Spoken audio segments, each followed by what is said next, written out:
धर्म, अर्थ, काम और मोक्ष। धर्म यानी जिंदगी जीने का डिसिप्लिन्ड तरीका। अर्थ यानी रोजी रोटी कमाना, एक अच्छा लिविंग स्टाइल, लाइफस्टाइल। काम यानी caring forward our generation and enjoying this also. And moksha, salvation यानी मुक्ति, no more of earthly life। 12वीं शताब्दी में 20 स्क्वायर किलोमीटर के दायरे में फैले खजुराहो के मंदिर जो है ना, वो पूरे जीवन को एक एक मंदिर की दीवार पर कार्व करके जिंदगी जीने का तरीका सिखाते हैं।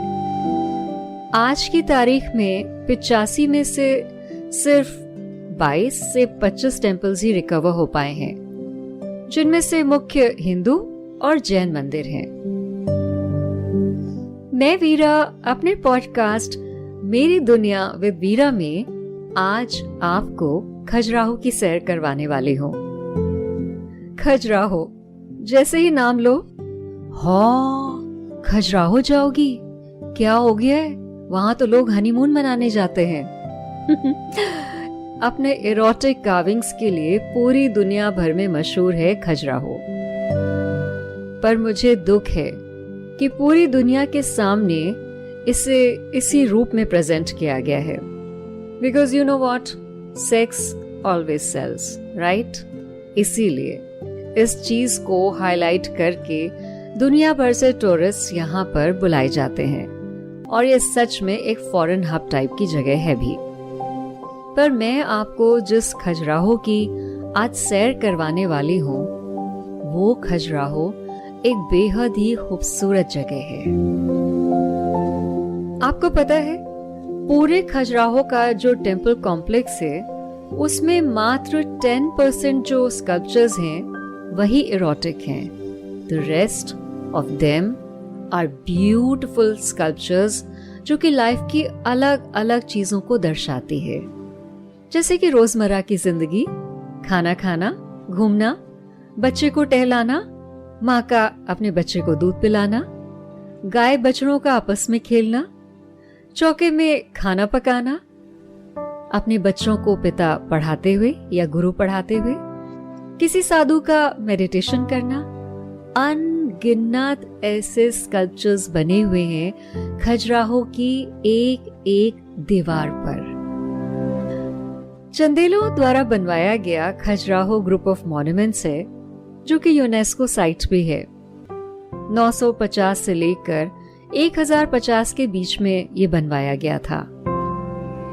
हर मंदिर की दीवारों पर 4 दीवारें होती हैं, और इनकी एक एक दीवार पर धर्म, अर्थ, काम और मोक्ष, ये चारों चीजें दर्शाई गई हैं। यानी एक दीवार को धर्म के नाम, एक दीवार को अर्थ से जोड़ दिया गया है, एक दीवार को काम से जोड़ा गया है, और एक दीवार को मोक्ष से जोड़ा गया है। सोचिए ना, हमारी सोच पहले कितनी रिच थी। हम अपने मंदिरों में भी फिलॉसफी गढ़ते थे, हम अपने मंदिरों में जिंदगी को जीते थे। खजुराहो जाने का प्लान भी मेरा अचानक से बन गया था। 2002 या 3 एग्जैक्ट ईयर मुझे याद नहीं है, लेकिन तब मैं रेडियो सिटी में काम कर रही थी, और मुझे लगा कि अब की बार हमको एक डिफरेंट डेस्टिनेशन में जाना चाहिए। तो बहुत सारी स्कैनिंग करने के बाद मुझे लगा कि क्यों ना हम खजुराहो चलें।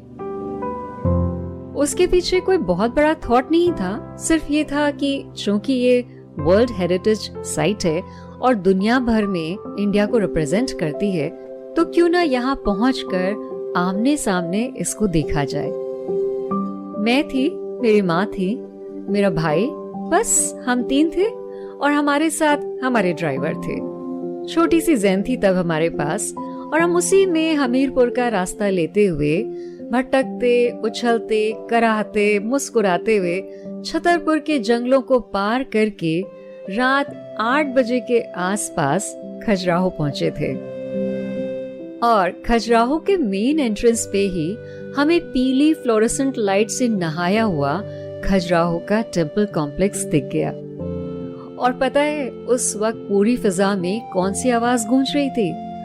अमिताभ बच्चन जी की आवाज गूंज रही थी, क्योंकि उस वक्त लाइट एंड साउंड शो चल रहा था खजुराहो में। और बस ऐसे हुआ मुझे love at first sight Khajuraho से। तो जैसा मैंने कहा कि प्रिंसिपल थॉट इन सारे टेम्पल्स के पीछे ये था कि आपका शरीर एक मंदिर है और ऐसे ही इस मंदिर में आपको अपनी जिंदगी जीनी चाहिए।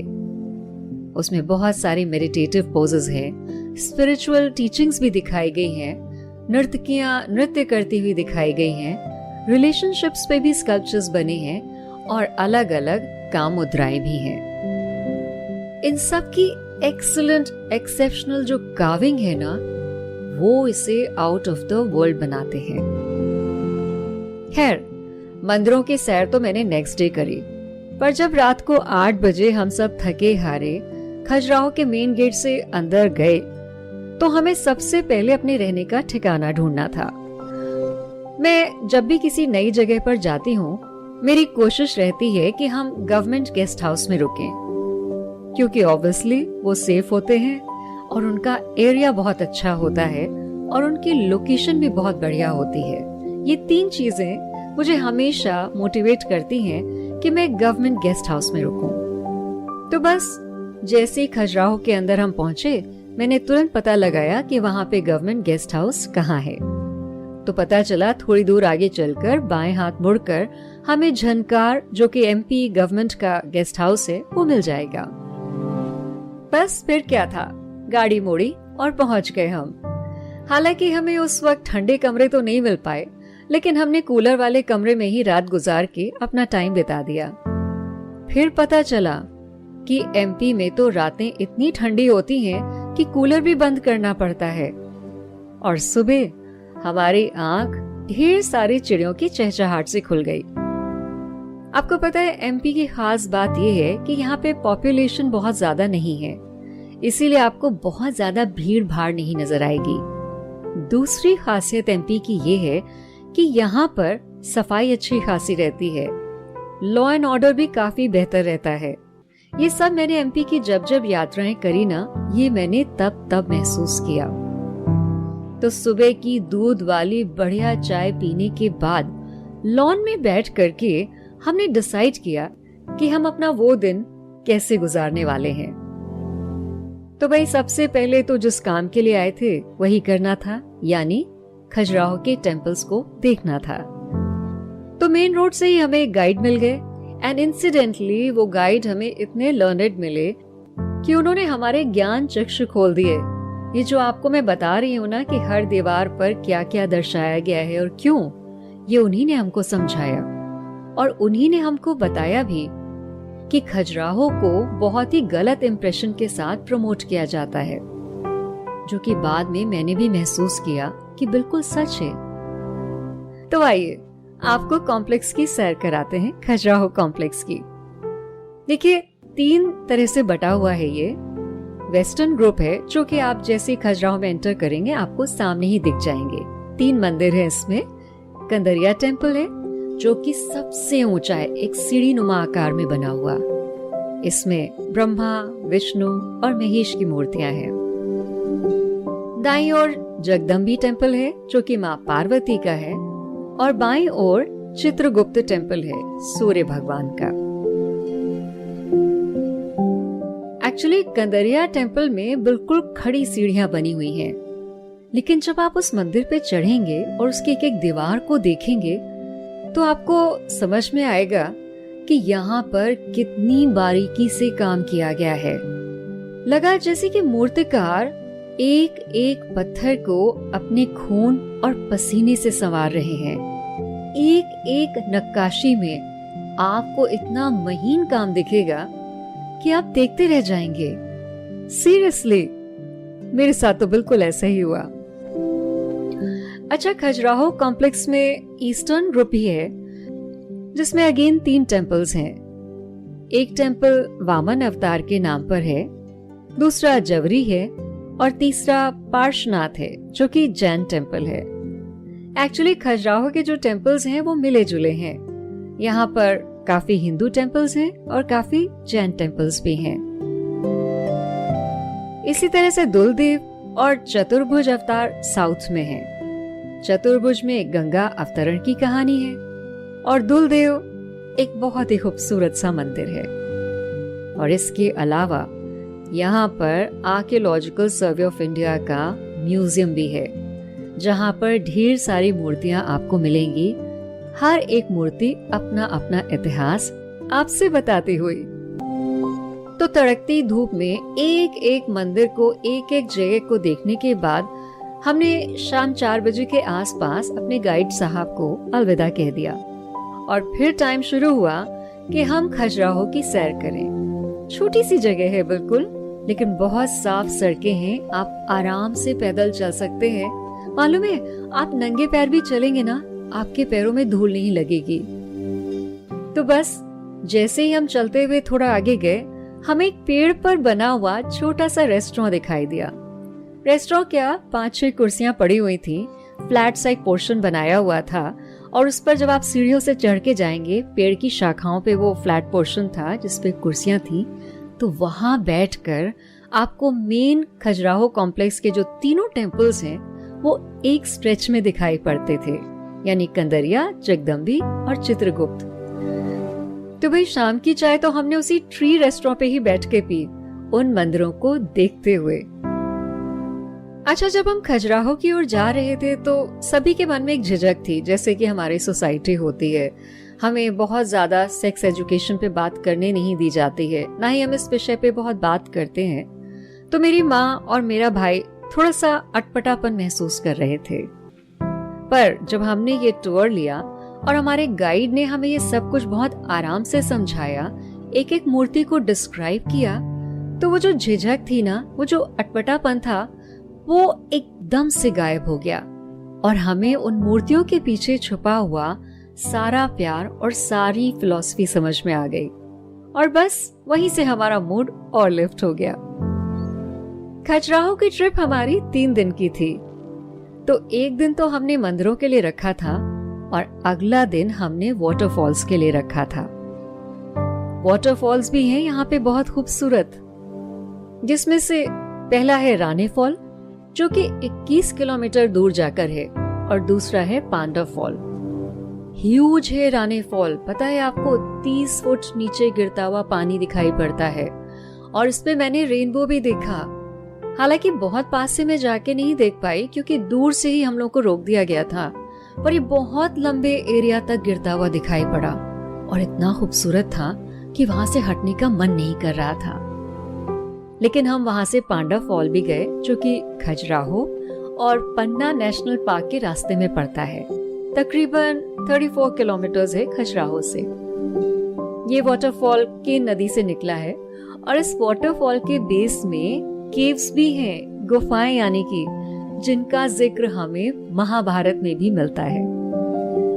तो वो पूरा दिन हमारा जो है वो वाटरफॉल्स के नाम निकल गया और एक बार फिर से शाम को हम उसी ट्री हाउस पर आकर के बैठ गए और वहां से हम मंदिरों को निहारने लगे। उसके बाद डिसाइड ये हुआ कि क्यों ना आज की रात खजुराहो के लाइट एंड साउंड शो के नाम की जाए। बस फिर क्या था, एक शो था 6 से 7 बजे का और दूसरा था 7 से 8 बजे का।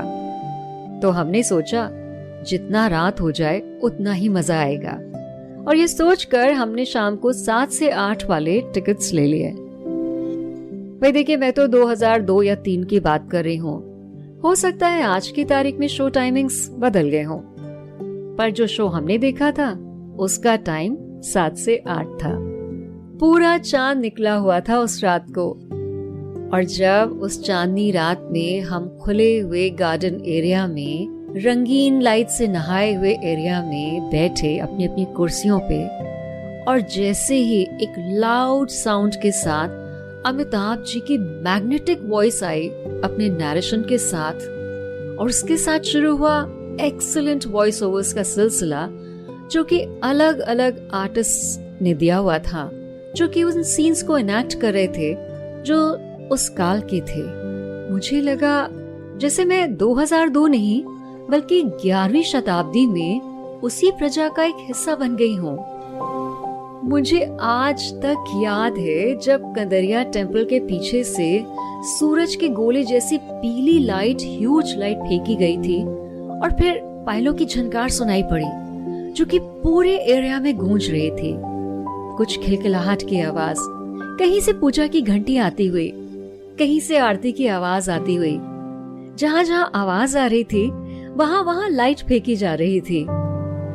अरे बयान नहीं कर सकती हूँ वो कितना मैजिकल मोमेंट था। आज की तारीख में पता क्या होता है, हेडफोन्स दिए जाने लग गए हैं जिसकी वजह से आप एलिनेट हो जाते हैं।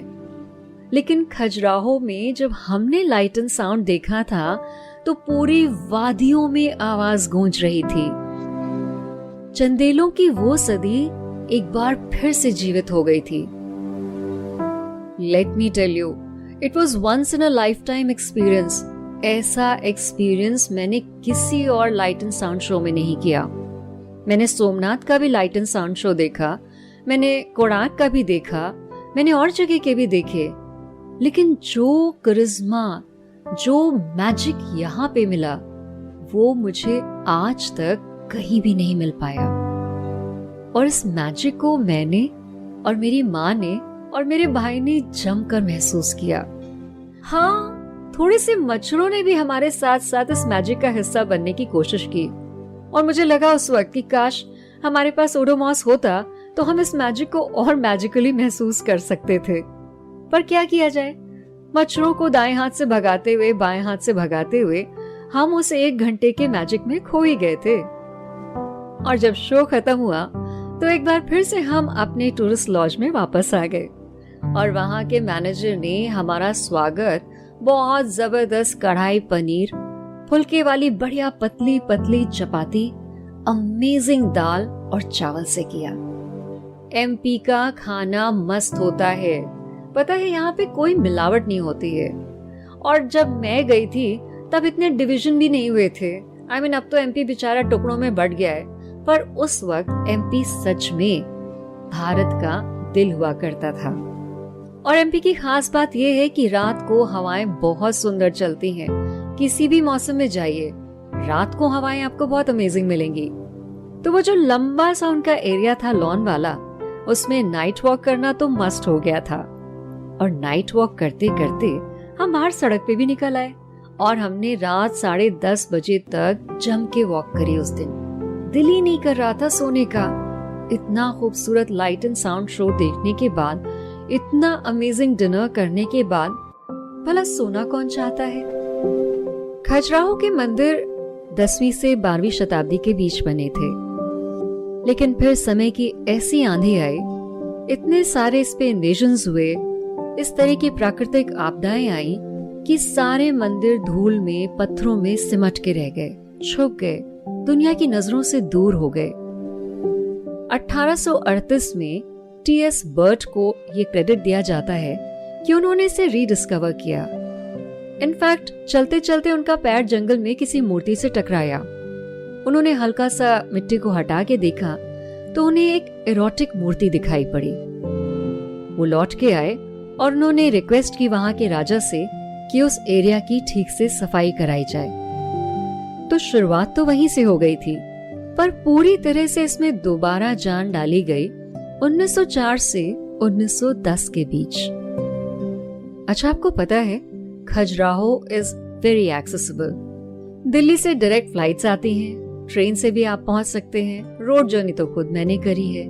इसके अलावा यहाँ पे 5 स्टार होटल्स हैं जैसे कि ताज। एक्चुअली आपको मैंने बताया ना, मेन टारगेट फॉरेनर्स हैं, तो उन्हें ध्यान में रखते हुए यहाँ पे आपको सारी सुख सुविधाएं मिलेंगी। हाँ, ये चीज मैंने देखी कि छोटे छोटे आर्टिफैक्ट्स के मिनिएचर बना करके यहाँ पे खूब बेचे जाते हैं और उसमें एरोटिक आर्ट को काफी मैग्नीफाई किया जाता है। पर ये तो देखिए आपकी नजर है, आप क्या देखना चाहते हैं। आप उस 100% में से 90% देखना चाहते हैं या आप उस 100% में से सिर्फ 10% पे अपनी नजरें जमाना चाहते हैं। क्या आप खजुराहो की टोटल ब्यूटी और उसके पीछे की मेहनत को अप्रिशिएट करना चाहते हैं, या फिर आप अपने सेंसेस को उस 10% की इरोटिक आर्ट में समेट के कैद करके रखना चाहते हैं। The choice is yours, but what ever it may be, place बहुत खूबसूरत है। और साथ ही में झनकार भी मुझे बहुत ही खूबसूरत लगा। बड़ा सा लॉन वहां का, अमेजिंग खाना, सफाई, सेफ्टी, और क्या चाहिए इंसान को। तो भाई मेरी आपको सलाह ये है कि खजुराहो को लाइफ में एक बार एक्सप्लोर जरूर करिए। और मैं आपको जरूर कहूंगी कि आप अपनी फैमिली के साथ जाइए। Show them the true meaning of life. हिचकिचाइए नहीं, अटपटाइए नहीं, एक्सेप्ट करिए अपनी रिचनेस, अपनी ग्लोरी, अपनी हिस्ट्री और अपनी फिलॉसफी को।